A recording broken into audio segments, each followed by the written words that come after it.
मैं सिर्फ ये बताना चाहता हूं कि विगत चुनाव भारत के राजनीतिक इतिहास के एकमात्र चुनाव थे जब विदेश में कोई रिपोर्ट नहीं, मैं विपक्ष सदस्यों से कहना चाहता हूं, रिपोर्ट नहीं, भारत के इतिहास का एकमात्र चुनाव था जब विदेश की एक गवर्नमेंट ने, रशियन गवर्नमेंट ने ऑफिशियल स्टेटमेंट दिया कि भारत के चुनावों में विदेशी हस्तक्षेप हो रहा है। तो मैं अपने विपक्ष के साथियों से पूछना चाहता हूं कि यह जान के हो रहा है या अनजाने में, के ऊपर गहन जांच होनी चाहिए। सभापति महोदय, मैं एक अत्यंत गंभीर, महत्वपूर्ण और चिंताजनक विषय पर सदन का ध्यान आकृष्ट करना चाहूंगा। जब से भारत श्री नरेंद्र मोदी जी के नेतृत्व में एक उभरती हुई सामरिक, आर्थिक और कूटनीतिक शक्ति बनकर उभरा है, तब से यह बहुत सहज रूप से देखा जाने लगा है, विशेषकर विगत 3 वर्षों से, जब से भारत को विकसित भारत बनाने का लक्ष्य रखा गया है, कि विदेश की बहुत सी ऐसी गतिविधियां हैं जो भारत की व्यवस्था के आर्थिक पक्ष, भारत की व्यवस्था के नैतिक पक्ष, सामाजिक पक्ष पर आक्रमण कर रही हैं। इस संदर्भ में एक रीसेंट जानकारी आई है जिसे हम कह सकते हैं organised crime and corruption reporting project. A French publication has recently published its own report based on its investigation on the Sarajevo-based OCCRP, Organized Crime Corruption Reporting Project. This new report of the media report has claimed. You will lay the report on the table of the House. जी। Go ahead.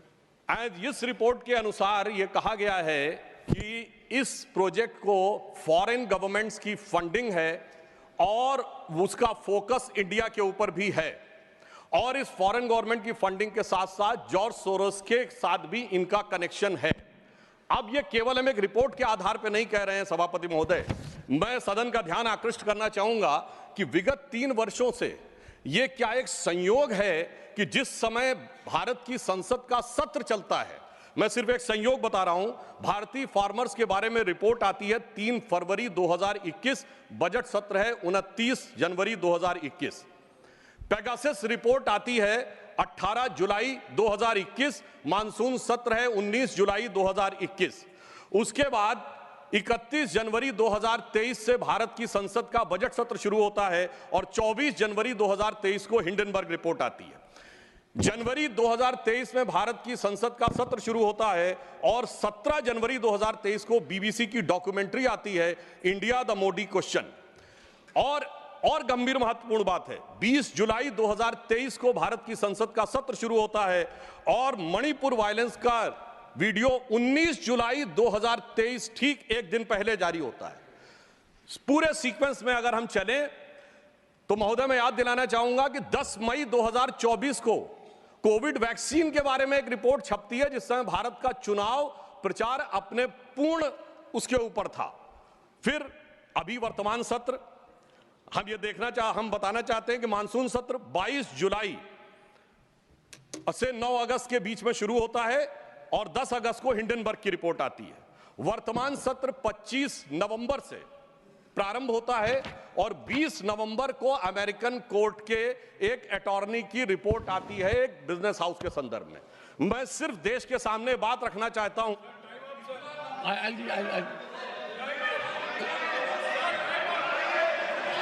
Honorable members, this is honorable members. I'll give honorable members. I will give time because listen to me. This is a very serious issue, and we need to have opinion from everyone this side. We cannot allow largest democracy to be made dysfunctional by deep state anywhere else. This house should be united in neutralizing any trend, any initiative that is pernicious, dangerous to our sovereignty. I allow Sudhanshu Trivedi to continue. मैं सिर्फ ये बताना चाहता हूं कि विगत चुनाव भारत के राजनीतिक इतिहास के एकमात्र चुनाव थे जब विदेश में कोई रिपोर्ट नहीं, मैं विपक्ष सदस्यों से कहना चाहता हूं, रिपोर्ट नहीं, भारत के इतिहास इतिहास का एकमात्र चुनाव था जब विदेश की एक गवर्नमेंट ने, रशियन गवर्नमेंट ने ऑफिशियल स्टेटमेंट दिया कि भारत के चुनावों में विदेशी हस्तक्षेप हो रहा है। ऐसा भारत के इतिहास में कभी नहीं हुआ और इसके बाद दूसरी सरकार के द्वारा उसका खंडन किया गया। महोदय, मैं अपने विपक्ष के साथियों से पूछना चाहता हूं कि ये जान के हो रहा है या अनजाने में? अगर अनजाने में हो रहा है तो ईमानदारी से आइए और खुलकर चर्चा करिए।